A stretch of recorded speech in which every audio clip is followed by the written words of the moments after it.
Hi, welcome to another Teen Pride Book Talk. My name is Lucy, and this is the program on AADL TV, where each episode I take a few minutes to talk about a young adult book or books that are both representative of and inclusive of folks in the LGBTQIA+ community. On this episode, I'm going to talk about 4 different books that all share the same theme, which is sports. And it was not my intention when researching and reading the books for this episode to pick so many graphic novels or comics. Out of the books that I read, I wanted to talk about 4 that I really liked, and I wanted to talk about books that had a wide variety of sports in them, maybe sports you wouldn't read about very much, and then had a diverse range of characters. So 3 of the 4 books that I'm going to tell you about are actually graphic novels or comics. So the first book that I would like to talk about is called Check Please, and this is by Ngozi Ukazu. And many of you might be familiar with this. It started as a web comic and then had a huge Kickstarter campaign to get turned into a book. It's actually 2 books. I'm just going to tell you about the first one because that's the only one that I have read. So this book is about hockey, college hockey to be specific, and it is the story mostly of Eric Biddle, who goes by Biddy, and his 4 years at a school called Samwell College. It's a small college, and he is on the hockey team there. We get his point of view mostly through a vlog that he is sharing with us. So he comes to hockey from a background of both hockey and figure skating. And he is much smaller than a lot of his team members. He's a little bit scared of getting checked because he was on a co-ed team in high school. There was no contact on his hockey team. He also loves to bake. And this is how he endears himself immediately to the hockey team, is just by baking pie after pie after pie. They love it. And it is what he does to calm himself down. It's just what he loves to do. There are hockey games that are played in this book that Ukazu illustrates really well. They're relatively exciting, but the focus of the book is a lot on hockey culture and the culture of college hockey, the nicknames that these boys give each other, the rituals they have when they score a goal, their hockey butts, their haircuts. All of this is very much a part of this book, and it makes it very funny. And if you know anything about hockey at all, you just realize how well researched this is. In fact, the writer and illustrator is herself not a college-age male hockey player. She is a Texan woman of Nigerian descent who came to learning about hockey because of a project she did in a screenwriting class in college. And she ended up writing a play about a character who was on a college hockey team who happened to be gay. And in doing the research for this screenplay, she became enamored of hockey. She learned everything about hockey. She interviewed hockey players. She went to every hockey game at Yale where she was at school. She just immersed herself in the world of hockey and brodom, as she calls it. And so this is the book that came out of it. This is the comic that came out of it. And it was really sort of an homage to hockey, but also to the wide variety of people she met who played hockey. And it's really a book about acceptance too, self-acceptance. Biddy is gay. He doesn't come out to his team except to one member who is completely accepting of that. He also has a crush on sort of the star senior player of their team named Jack. Jack is sort of moody and brooding, and he doesn't really give a lot emotionally in the beginning of the book, but we get to know Jack through his interactions mostly with Biddy, and we see him start to come out of that sort of moodiness and see what a great character he really is. This comic is filled actually with great characters. I would say that Biddy and Jack are really the lead characters, but all of the hockey team also play a big part. And the manager of the hockey team, Lardo, who happens to be the only female in this group. And one of the great things about this story, besides its humor and its detailed exploration of hockey culture, is the way that eventually you learn how all the members of this team are different and quirky in their own ways. And it's something that they all accept and love about each other. They are such a close-knit group. And you start to see especially how sweet Jack really is. Biddy is endearing right from the beginning, and he is just warm and approachable and friendly to everybody. So there is some romance. Biddy has had a crush on Jack since day one. We see those feelings reciprocated by Jack towards the end of the book, and you can kind of realize as you're reading it that that is the way that Jack feels. So there are some sweet moments between Jack and Biddy towards the end of the book, and then it kind of leaves you, like a lot of good comics, on this romantic moment, and then you're ready to go to the second book. The end of the book is also really fun because it has some extra comics, which is two members of the hockey team sort of giving you this video with a glossary of hockey explanations, telling you how they get their nicknames, telling you how they celebrate their good plays, telling you about their lovely haircut, which in hockey is sort of a mullet. It comes out the back of the helmet. Hockey players love that. And then at the end of the book, we get all of Eric Biddy Biddle's tweets from his experience in college. So it gives you another little inside glimpse to things that were happening in the hockey house, things that were happening between members. It adds another layer of humor to it, and it gives you a little bit more of each character as well. This book takes place in a college, not fraternity, but this hockey house. So there is a lot of drinking. There's some initiation for the freshmen. So that's just something to know going into it. But if you are not familiar with Check Please, I highly recommend picking up at least the first one. I really enjoyed this.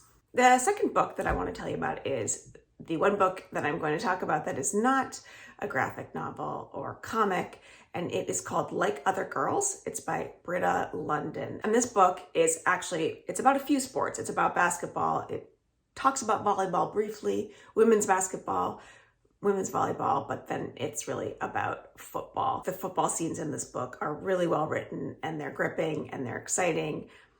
And the story that brings you to those scenes is also very interesting. So this story focuses on a character named Mara Diebel, and she is on the basketball team. She loves basketball. She loves sports. The story takes place in a small conservative rural town in Oregon. In the beginning of the book, she's playing Capture the Flag with her best friend Quinn, who is on the football team, and she ends up hurting herself. So after she hurts herself, there's a basketball game, and Mara is excited to play, and her teammate Carly mentions her concussion to the coach, and the coach will not let Mara play.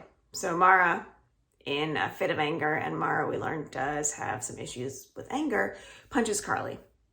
And coach kicks her off the team for the rest of the season and says, you can play again if you can prove to me that you can be part of a team and you can control your anger issues. So that's really where the story starts. Carly, we learn, is the only out lesbian in their high school. And that's important to the story because this is a very conservative town. Carly is very vocal about who she is. She's very confident in who she is. Mara is also gay, but she has not told anybody. And her plan is to wait until she gets to college and then come out when she's away from this small, stifling town. And her conservative church-going parents, who definitely will not accept that. In fact, they don't really like the way that Mara dresses. They don't like how much she's into sports. They don't like the fact that she works at this hardware feed store.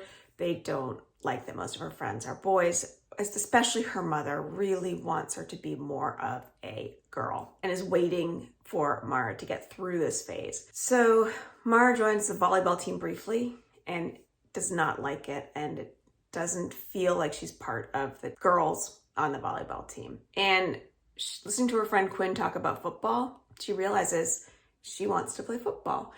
And there is not a football team for girls, so she is allowed to join the boys' team. And what happens is the boys don't really take her seriously, but she works hard and thinks she could be pretty good at it. She gets a lot of attention for being this girl on a boys' team. And so some of the other girls in her school, including Carly and a girl named Valentina, who Mara has a crush on, decide to join the football team too, not really because they're interested in playing football, but to make this sort of political statement and to say, see, girls can do this too. And Mara does not want this to happen at all because it changes the whole dynamic for her. The boys on the team become very hostile to this group of girls. They try to undermine them at every chance, even to the detriment of the football team. They threaten them in various ways. They can't accept these girls on their team. And in fact, the girls, who become known as the Elkhorn Five, the name of the town is Elkhorn, are actually good at playing football, and in some cases in the games, do better than the boys, which just angers the boys more.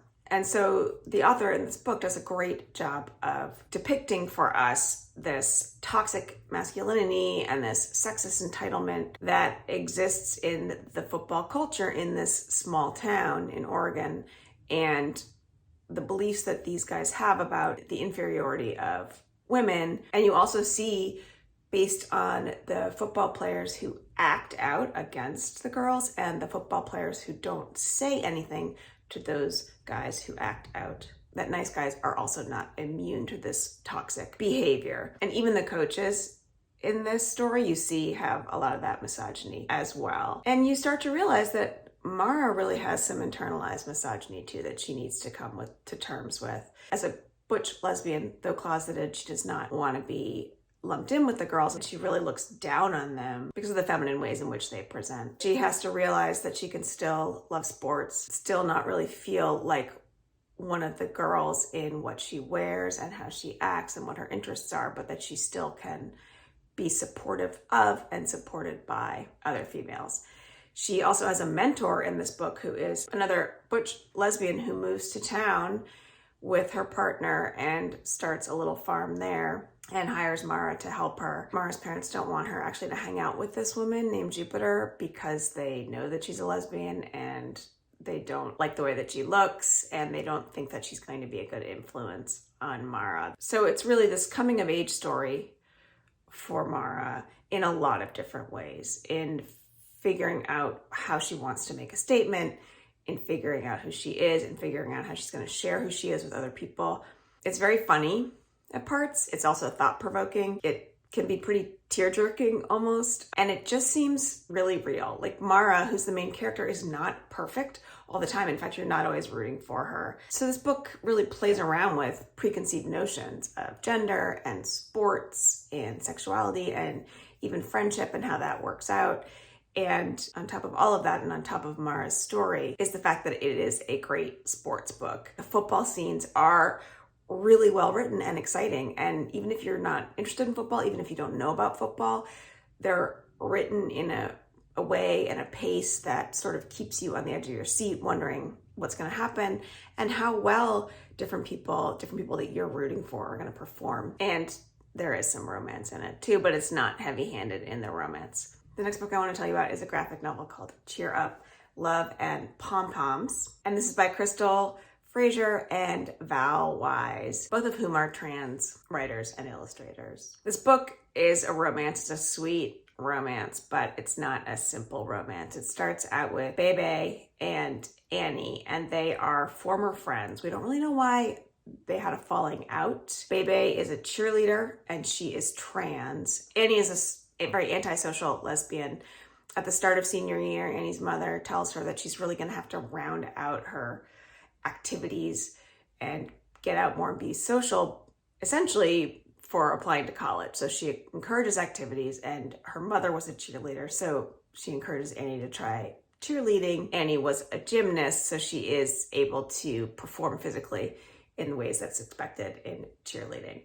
And once Annie joins the squad, she and Bebe sort of rekindle their friendship, and it seems to be implied that maybe that friendship fizzled out at the time of Bebe's transition. Bebe is the only trans girl at their school, and she faces animosity because of this. And she also experiences transphobia in this form of tokenism in a way that the other cheerleaders are so proud to have her on our squad.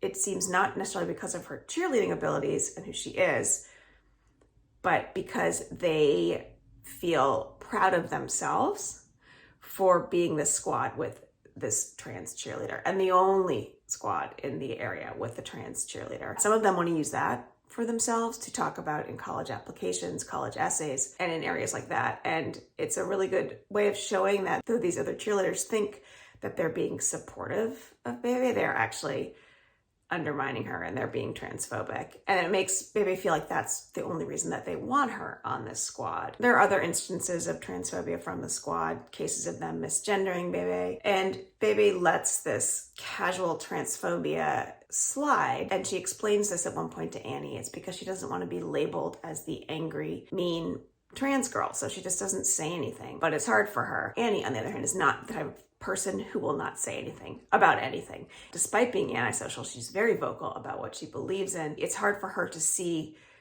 this behavior happen to Bebe and to sit by and just let it occur. And as they rekindle their friendship, it becomes apparent that Annie and Bebe have feelings for each other. Bebe is concerned that Annie's attraction to her is contingent on the gender that Bebe was assigned at birth, because that's how Annie was originally friends with her. And Annie makes it very clear that no, she has feelings of Bebe because of who she is now, because she is a girl. And in the press release for this book, Crystal Fraser says that she wanted to make a book that she felt she needed when she was, and this is her quote, a scared little trans girl in high school. This is a good story about standing up for yourself. It's a good story about self-acceptance, but also allyship. There's a lot in this book that really underscores the importance of strong allyship. And on top of that, it's just a really sweet romance. So you read it and you come away from it feeling really good. It's not part of a series or anything. There's just the one cheer up, love and pom-poms.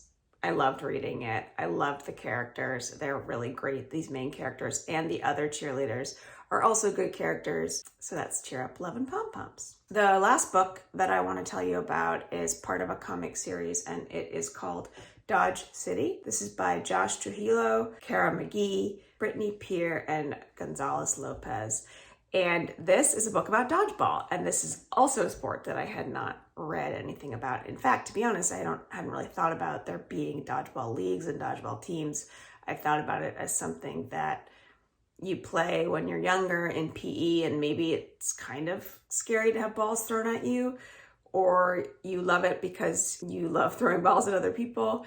So the story starts with Tomas, who joins the dodgeball team, and he doesn't seem to be that good at it in the beginning. The other members of the team aren't sure about him, but right away when they have a game, he sort of clicks into place and he's telling people where to go, and they realize that he can really get in the zone and he can really command the team. And so he becomes captain of the team. Really early on, this team is almost not big enough to be able to compete. Tomas is new to it, and even though he's captain, he's not really part of the team. The team is called the Jazz Pandas. As a new member of the team, Tomas is learning this very hectic game right along with readers who don't know about the game. And that's an exciting way to present a sport as well, because you sort of become, as the reader, more and more invested in the outcome of the games for this team. The Jazz Pandas is made up of a diverse group of team members who all play dodgeball for various reasons. One character plays it because she thinks it's a good workout. One character plays it, he's very serious in his life and this is the only fun he has. One character plays it because he just says dodgeball is life. He loves it. He loves being part of the team. There are some conflicts within team members for different reasons. There's this sort of shy yet talented player named Elsie who is romantically involved with a trans girl named Drew, and the conflict between them causes Drew to leave the team, though she's still cheering them on from the sidelines. And we have Huck, who secretly seems to have a crush on Tomas. Huck is deaf, and it takes Tomas a long time to remember that he has to communicate with Huck in a different way. Eventually they become really good at these partner plays. It's really an underdog story because you have Tomas in the beginning who is sort of this excitable kid who is maybe not going to be a great addition to the team, but then you have this team that is the worst team ever. And so you're rooting for them throughout. They are the underdog, and will they overcome? That is really the story of this. I just read the first book in the series, and I look forward to continuing with Dodge City. Those are the 4 sports books that I would like to tell you about. I enjoyed reading them all. I learned things about sports and the culture surrounding different sports, and I was introduced to great characters in each one of them. So I recommend all of them. Thanks for joining me.